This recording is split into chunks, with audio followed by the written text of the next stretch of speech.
I was a little boy when I saw my first eagle. It was the coolest thing. I heard the call. I felt a sense of freedom, a sense of wilderness, of hope. It gave me goosebumps. It's the call that symbolizes Africa. It's the call of Africa's most spectacular eagle, the African fish eagle.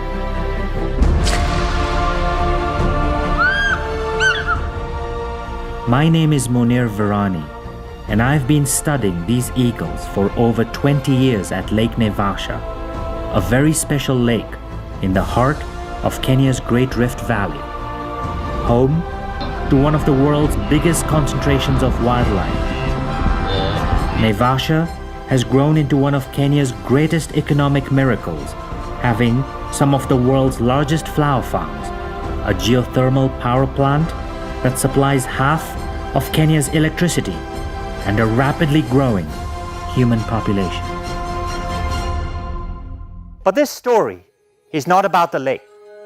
It's about the African fish eagles and how they are coping with the pressures caused by man. I think without exception, everybody who lives around the lake is absolutely shocked at what's going on. I don't see the future. It doesn't look bright. A whole lot of things have changed, not all of them for the best. Well, fish eagles, you know, even today the fish eagle numbers are just still amazing. There are so many poachers.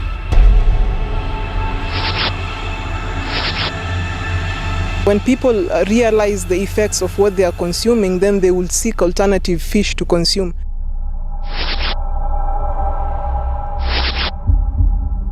And I would say that the biggest threat now is the people themselves.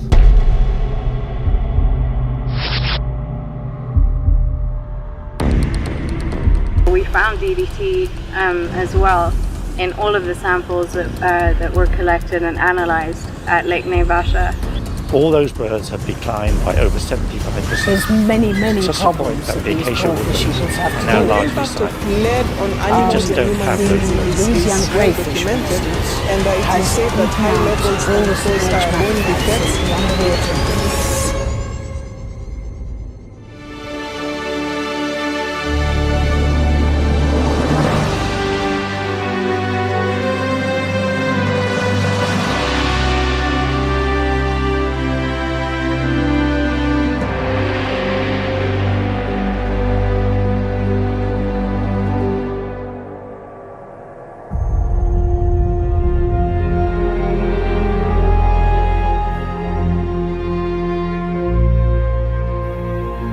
Lake Naivasha is the highest freshwater lake in Kenya's Great Rift Valley, with a dynamic, exciting, and somewhat tumultuous history.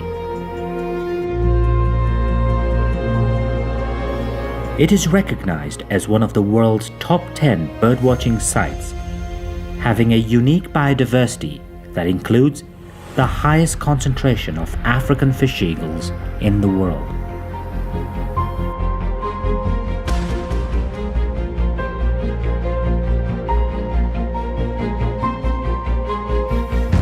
But Lake Naivasha has undergone severe and dramatic environmental, climatic, and human-caused changes over the last 100 years. As a result, there have been corresponding changes in biodiversity, landscape, water levels, and socioeconomics.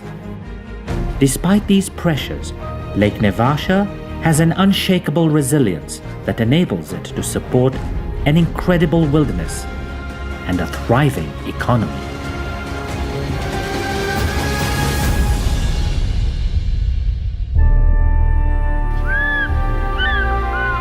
In Africa, no other bird has come to symbolize elegance, majesty, and splendor like the African fish eagle. In African mythology, the fish eagle is known as Tai and is traditionally revered as the keeper of the waters. The African fish eagle is the quintessential flagship of African lakes and rivers, and its call is symbolic of the African sunrise.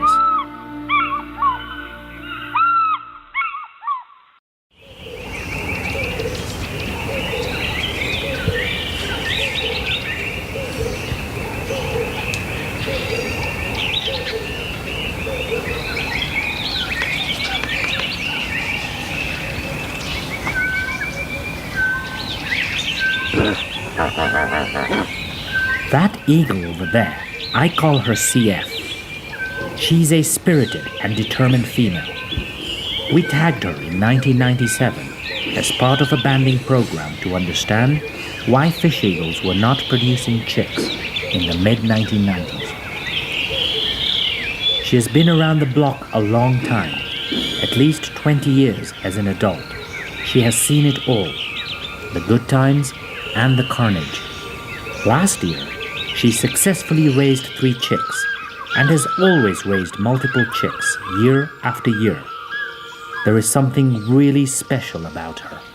Fish eagles are apex predators and prefer water bodies that are clear and shallow with thriving fish populations.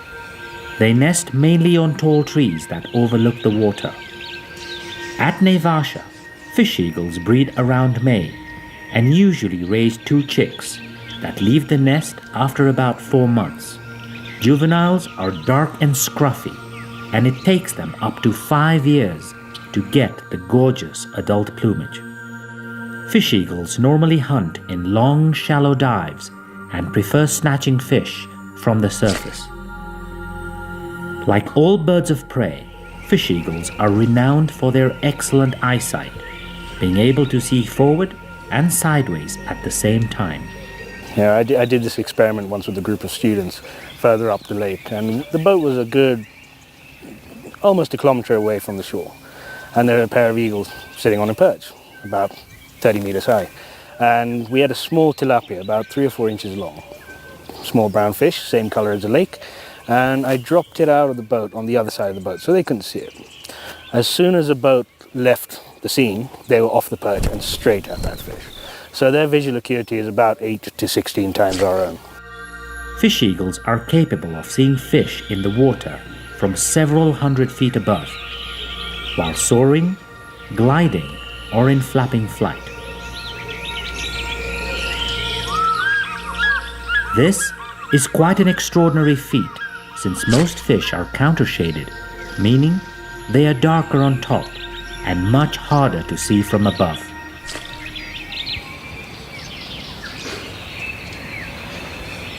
In the late 1960s, the late Dr. Leslie Brown pioneered fish eagle studies around Lake Naivasha. After that, he published his magnificent and classic book, The African Fish Eagle, which paved the way for future biologists and researchers to study this magnificent eagle. I first met Leslie when he was living in Karen, and he had a pair of crowned eagles near his house. And every now and again, he would come to Naivasha to count fish eagles. And a number of people like myself, we were in our early 20s then, 2 or 3 of us would often come with him. And he would take us all out in his boat, and we would count fish eagles. Some of us would stand on the shoreline for an hour or so, and he would go around the lake in his boat, and we would make a count of fish eagles on that particular day. And then we'd all meet up in the evening. We'd camp on the lake shore. I was with Leslie Brown, who was at that time one of the biggest gurus. So about 1976 or 77 or something, I used to go here on occasion. I do think I sat on the famous boat of his that was parked at Alan and Joan Root's house.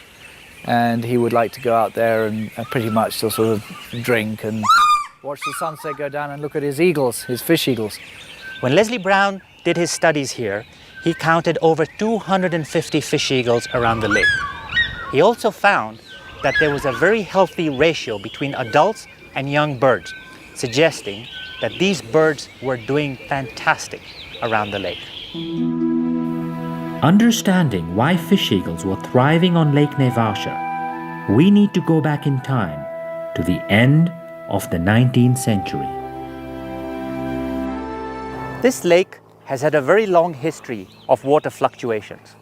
In 1884, when the explorer Joseph Thomson walked across Lake Naivasha, this lake was virtually dry, except for a little pond right in the middle of the lake.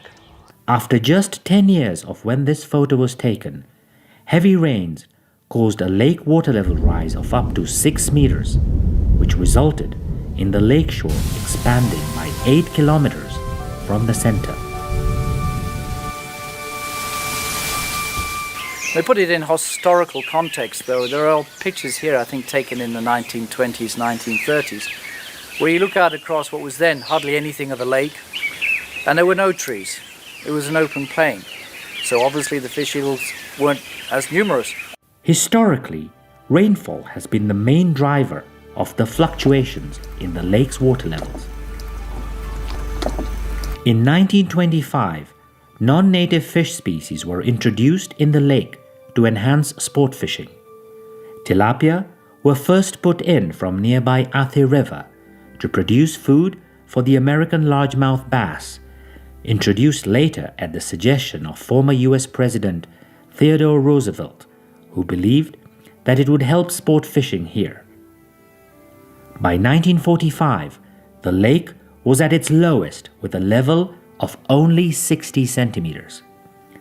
And by 1967, Naivasha's lake level came up by 7 vertical meters, spreading over kilometers and transforming it into a paradise for birds and other animals.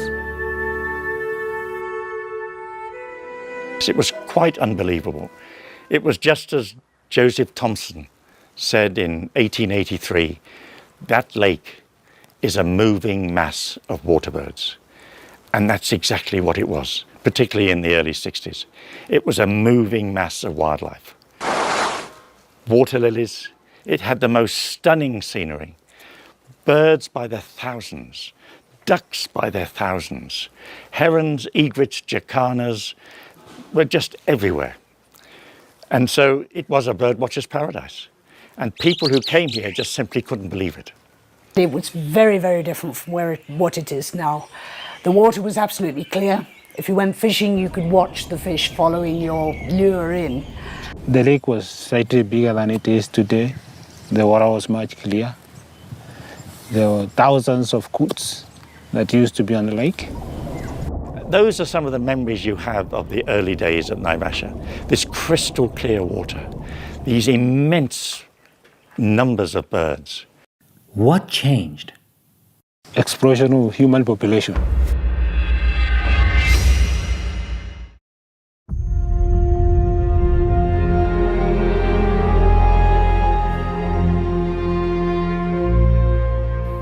In the early 1980s, Lake Naivasha began to change from the growth of 2 important industries that needed lots of water: horticulture and geothermal energy. One of the biggest extractors of water from Lake Naivasha is Kengen. They need the water for drilling. The old power station uses lake water to cool the turbines. But I don't believe they do anything. They give the lake back anything. Kenya's first geothermal power plant was developed southwest of Lake Naivasha, producing 45 megawatts of energy. Today, geothermal power produces half of Kenya's electricity. At around the same time, Naivasha's horticultural farms also began to take off. One of the people who just actually take water from the lake, they are flower farms. And the horticulture industry started setting up in the early 80s. And by the mid-1980s, you saw the establishment of greenhouses all along the shore of the lake. In those days, they were just taking the water direct from the lake.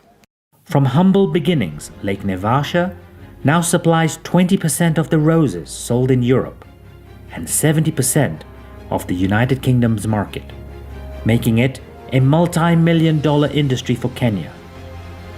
There are more than 60 flower farms in the Naivasha Basin, employing more than 50,000 people. To them, Lake Naivasha offered abundant fresh, clean water, over 300 days of sunshine a year, and only 2 hours from an international airport where they could export their produce, be it agriculture or floriculture, flowers. And that just increased and increased and increased. In 2014, Kenya's flower industry raked in nearly $600 million. But this top GDP earner for Kenya came at a price. A lot of people say that the horticulture and agricultural industry lowered the level of the lake by 4 meters. But the two industries attracted a stream of people flocking to Naivasha in search of jobs. The impact was dramatic. Lake levels went down, and at the same time, we saw the town's sewage was pouring into the lake. I think it's now 15, 16 years where the sewage has just poured into the lake 365 days a year.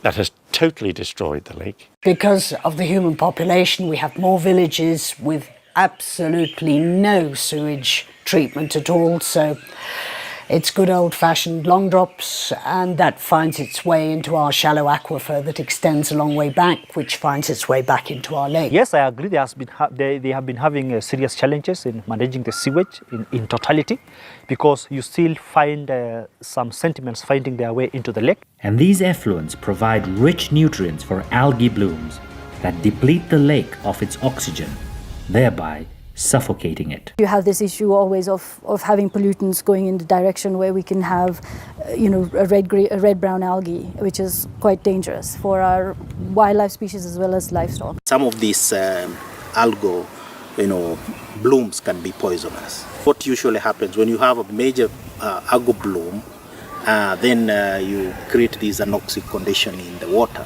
And we have had cases of such where even there are fish kills. Right. Like in 2009 we had that. There was a lot of rotting at the lake bed, and this gave an indicator to probably what had caused the fish kill. I've seen the fish bury up several times, especially before the lake came up. There was a time the lake went down and then came up. Just when it went down, in fact, there were hundreds of fish that died.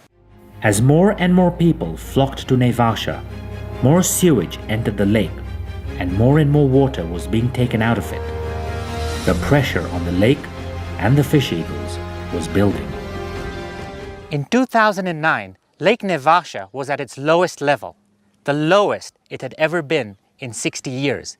In fact, the water level that you see over here was out 1 kilometer, just a little puddle at the back over there. And because fish eagles need perches to hunt efficiently, they had to adapt to novel ways in order to get their food. And one of the ways they did that was by perching at the backs of hippos. But all the people working around Lake Naivasha needed to eat as well, and so fishing also boomed, both legal and illegal. The numbers of fishermen, both legal and illegal, increased 10-20-fold. And one of the biggest problems has been the proliferation of nets all over the lake. Overfishing is a problem because we have the overfishing, we have poachers also, and we have seining. We call it korosho. There are so many poachers, but the poachers are just coming from within. I would tell you that one of the biggest menaces that we have in Lake Naivasha is illegal fishing, what we call the unlicensed vessels. Where illegal, people out there in the bushes, make wooden vessels that do not have any color, and they hide them in the bushes, and they use it for purely illegal fishing. What we are doing about that is that every day we are able to organize for patrols. We joined one of the county patrol boats and their chairman, Daniel Onyango. He explained to us that every single day they seize and destroy undersized fishing nets, confiscate illegal fishing boats, and with the help of the fishing community, deter unlicensed fishermen and arrest fish poachers who are then prosecuted and fined. But the overfishing still goes on a massive scale, with the disastrous consequences for the papyrus plants lining the shore. The papyrus belt is a critical filtration system that has declined by nearly 80% over the last 4 decades. The papyrus belt was the lungs of the lake, the life support system that this lake had. But as the papyrus got eaten away and destroyed, every time it rained, all the silt, sludge, garbage came into the lake, and it's still doing the same now, 10 years later. There are more and more people around here. There's more and more need for water. There's more and more nutrients flowing into the lake, causing turbidity. And there's more and more industry and farming around the lake, which means a lot of the big trees have been taken out, which is what they use for their nests. There's many problems that these poor fish eagles have to deal with. What was the difference in fish eagle densities between pristine and degraded habitat? Well, the difference is actually quite staggering, and that's the major threat, habitat destruction. So around where we are now, where we have lush acacia woodlands, nice steep shores, the density is about 5 eagles per kilometre. But then when you go to the side of the lake where there's complete coverage of flower farms, riparian trees have been raised down to the ground, that goes down to 0.5 eagles per kilometre. So the density in good habitats is 10 times more. And yet, despite the rapidly changing and degraded environment, the fish eagles continue to thrive.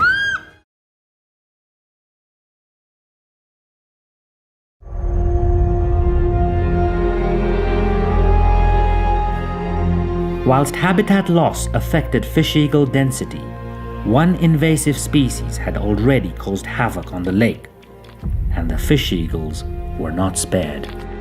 It's a destructive beast and should be eradicated. If there's any creature that has caused irreparable damage to Lake Naivasha's ecology, then it's this little guy over here. He looks small and he looks harmless. This is the Louisiana crayfish. It was introduced in the early 1970s to enhance the fisheries of the lake, but boy, did they cause havoc. The Louisiana crayfish, for instance, has eaten out all the submerged macrophytes, the underwater greenery. Without that, the coot, the small black coot, no longer is here in the numbers that it used to be. And that means that with the turbidity, the fish eagles can't see the fish. So their next favourite dinner is a nice little coot, and that's pushed off because there's no greenery. And they're actually in trouble, despite the fact there are so many around here. Crayfish has a very good market in China. Chinese people like crayfish. And this year, the county government was trying to engage a few people to export crayfish to China. The combination of an overfished lake with very few water birds meant that the African fish eagles had very little to eat. In 1996, the African fish eagle population at Lake Naivasha had reached its all-time low of 67 individuals. That was a drop of 75% of when Leslie Brown did his studies in the late 1960s. The lake at that time was also completely overfished. The fish eagles were barely sustaining themselves, let alone get into breeding condition. We then started a banding program to understand how these fish eagles were surviving and whether this lake was acting as a dying field for these magnificent eagles. Our banding studies showed us that African fish eagles spent an enormous amount of time fighting one another. And at least 15% of the dead birds that we found were killed by other eagles to maintain their territories that were highly contested. Well, the biggest threat of any species is its own species. If you have a whole load of lions around here, you can bet your boots you're going to be getting a whole load of injured lions from fighting and territorial disputes. And eagles are no different. there's no doubt that there seems to be a huge increase in the number of attacks made on each other. At the moment have a real problem releasing birds because there are so many birds on this lake, there's no spare territory. And if I were to release a bird now, it'd probably be killed straight away because there's nowhere for it to go. The frequency of fish eagle fights increased as their population went up by 40% following heavy rains and a rise in water level in the year 2000. And ironically, it was yet another invasive species that helped the fish eagles recover.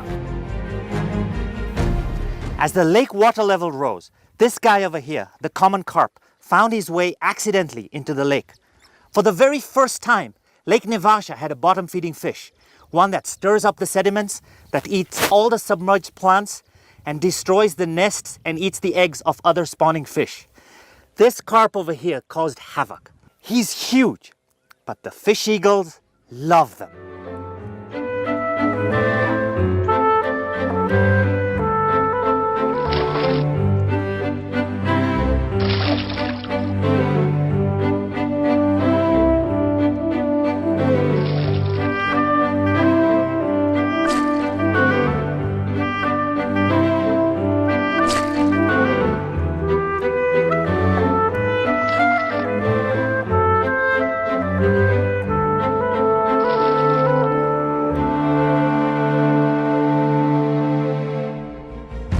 Because the carp are bottom-feeding fish, a number of scientists began to record alarming levels of heavy metals concentrating in the carp. I was looking at the concentrations of cadmium, copper and lead in the surface sediments, water and the muscles of common carp at different sampling points within the lake. The most striking result was that in fish muscles, lead was 100 times higher than what is recommended for consumption. And where did all this lead come from?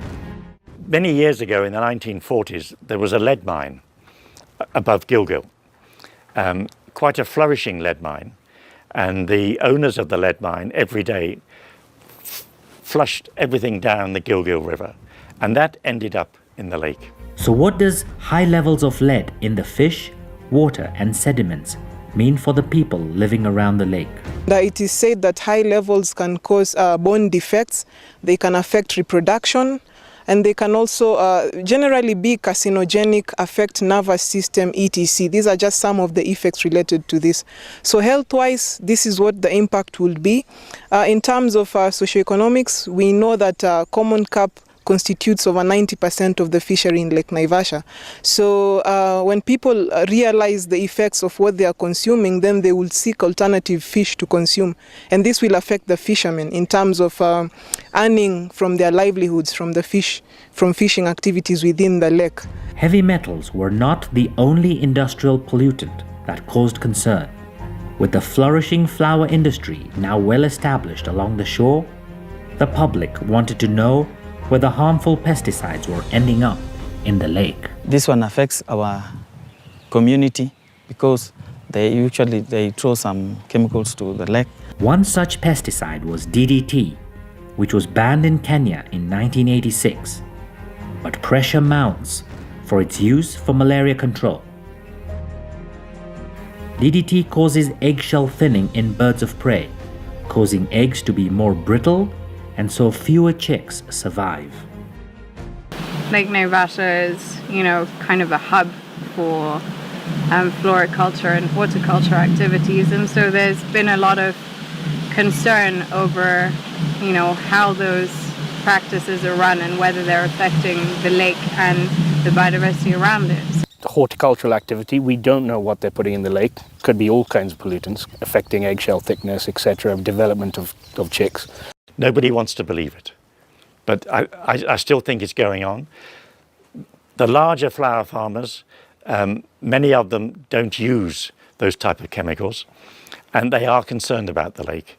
But unfortunately, they're lumped in with everybody else. There are the irresponsible ones as well as the responsible ones. I cannot really criticize or comment so much on pesticides finding their way into the lake. Most of these flower farms, really takes care of what gets back into the lake. And I really commend some of them. It was not surprising that there was, we found DDT as well in all of the samples that were collected and analyzed at Lake Naivasha. So that could have been because there was still some leakage from somewhere, or someone was still using DDT in the environment, or it could have still been residues left over from past uses. How did these levels of DDT in Masumi's samples compare to what is acceptable by World Health Organization standards? Luckily, the samples that we analyzed of the fish eagle blood was nowhere near what it used to be in terms of causing eggshell thinning and impairing reproductivity. They were very sort of low levels that were found, but I guess the concern is that when you start having lots of these chemicals that are being concentrated in one species over a long time, there could be other, issues manifesting that we wouldn't know until much later. The fact that African fish eagles are regularly producing chicks at Lake Naivasha suggests that organochlorine pesticides such as DDT are not a problem at Lake Naivasha today. But are there still new pesticides in use today that are harming the lake? I know that there have been such concerns over the years, but most of them, like you said when you're asking that question, is that they are unsubstantiated. What happens is that the flower industry is a very visible thing in Naivasha, and as such has become a very good punching bag. Anything that happens, then you can always blame it on this good punching bag that you can hit anytime. But that actually is changing over the years when people and also scientists like yourselves have come and done researches here, and they found that some of those allegations are not founded at all.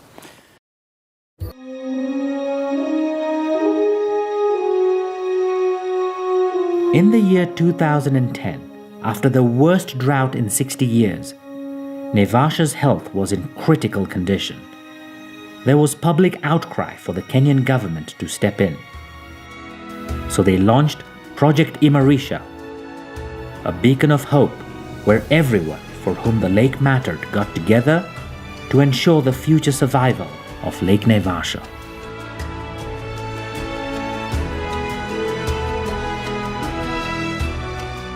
Imarisha is a government initiative which was started in 2011.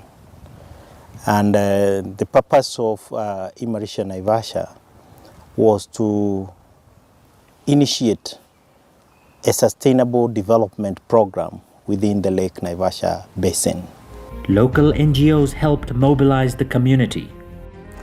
Well, since the mid-90s, WWF has been working in the basin, working specifically with communities, so developing governance, water governance with the communities and natural resource management. And what we do is we provide them with support, like financial support, through the buying of seedlings, for tree seedlings, as well as napier or cocksfoot grass for contouring. And then we also train them through the Ministry of Agriculture on how to actually develop the contours, maintain the contours, and manage their farms better. So this way we have reduced the amount of soil erosion. We are starting to see very good change in water quality and livelihoods, of course, is the PES, the Payment for Ecosystem Services Scheme. Now that was started and was initially supported quite well by the Lake Naivasha Growers Group. And without them, we wouldn't have had this success story. Even private industry got into the act. Over the years, what LNGG and various growers have done, we've been trying to adopt good agricultural practices. And apart from that, also, we've been looking at our way of using pesticides and treatment of water. most of the growers now have adopted closed system hydroponics, which means that any excess water in the greenhouse is usually recycled for reuse. And as such, there is no runoff or any pesticide that come out of the greenhouses into the environment. Our core business is to look at the sustainability of the industry in this area. And when you talk about sustainability, we must talk about environmental care and conservation efforts to ensure that we're not depleting the natural resources that we're using at a rate that we don't use them at a rate that is not sustainable. And that matters to the next generation more than anybody. Tell me what is different from here in your home or school? In this place, there are a lot of animals, wild animals. One of our big success stories is creating conducive environment for learning in schools through eco school projects, whereby environmental clubs in schools try to nurture green patches in their schools, small habitats for birds, small habitats for small animals and insects, for them to enjoy, that is one, and something else for them to interact with nature, to know how they need to relate with nature. And lastly, for their teachers to use the outdoor as a learning tool. Do you feel you're creating future conservationists, future leaders in conservation? Yes, I believe that we are creating future leaders because with the current schooling system, it's whereby children are now being given leadership roles. Usually in schools now there are presidents and there are secretaries and those, and they're able to, children are now exercising their leadership roles in school, which I believe when the transition is progressive enough to high school and universities, there'll be better future leaders who are able to influence decision making and they're able to lobby for their rights. Does the lake have a future? Everybody asks, despite all the pressures, the fish eagles are doing well currently. They've gone through ups and downs. Despite all the pressures of water abstraction, human population growth, industry, the industrial park coming through, the SGR and everything. Does Lake Naivasha have a future? It does need a lot of people who care to fight for it, or we will lose it. I would imagine here in the next 50 years or so that Lake Naivasha will still exist in some form, and nature is incredibly resilient. It will find its way. I don't see the future. It doesn't look bright. I expect in 50 years, even if the lake will be there, it will be very much polluted. It is very possible that my grandchildren will still see Lake Naivasha. But there is need for, a lot of effort in conservation, in awareness creation, in restoration program. The future is very uncertain, I'm afraid. I don't think the lake will ever come back to what it was in the 60s and 70s. I think those days are gone. Lake Naivasha's future is in our hands. We as the people living around the lake, conservationists, scientists, policymakers. I think so, because over the last 30 years, the species composition in all facets of this lake, all the fish, all the water plants, etc., they're all invasive and they've changed the lake hugely. This lake used to be crystal clear, but now it's turbid, you can't see below the surface, and that's as a result of crayfish and carp coming in and such. So one could argue that the lake is at its worst condition possible, but the eagles and wildlife is doing rather well in the places which are protected.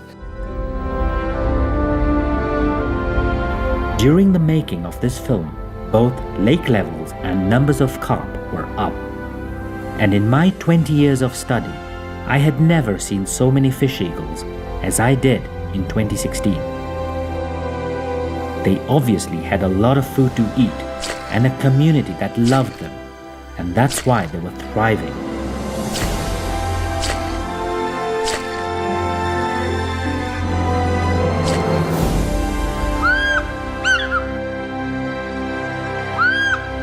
So the numbers of eagles have more than doubled to about 240. And that goes back to the numbers recorded by Leslie Brown in the 60s and 70s. So the lake is at carrying capacity for the eagles and they're doing fantastically well. Most pairs have 2 or 3 juveniles. The future of Lake Naivasha and its people, and indeed of the fish eagles, hangs precariously in the balance. Perhaps the eagles will still be here 20 years from now, their evocative call shattering the dawn silence. But for now, the eagles are doing well. High water levels have brought in an abundance of fish, and there is still good nesting habitat. But what gives us greatest hope is the goodwill of the local people to save the lake. But as man continues to exert more pressure on this lake, the eagles will have to find new ways to adapt. Lake Naivasha is not just a place of beauty or a place of financial gain. It is a place of inspiration, a place of hope, a place where man and eagle must come together to use the lake wisely.